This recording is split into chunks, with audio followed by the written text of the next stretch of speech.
જો આપણે એક રમત રમીએ, આ બાજુ સાચું છે ને આ બાજુ જૂઠું છે. હું વાક્ય બોલું એ સાંભળવાનું તમારે. હું જૂઠું વાક્ય પણ બોલીશ ને હું સાચું વાક્ય પણ બોલીશ. જૂઠું બોલું તો તમારે આ બાજુ જતું રહેવાનું, સાચું બોલું તો આ બાજુ ઊભા રહેવાનું. બરાબર ને? તો ચાલો સ્ટાર્ટ.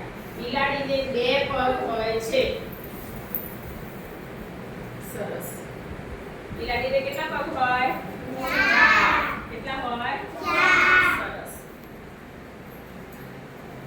પક્ષીને 4 પગ હોય છે. સરસ. આપણા ગામનું નામ ચિત્રાલ છે. આપણા તાલુકાનું નામ પાદરા છે. Very good. આપણા તાલુકાનું નામ પાદરા છે. આપણા ગામનું નામ લોલા છે. સાયકલને 4 પૈડા હોય છે. સાયકલને કેટલા પૈડા હોય? 2.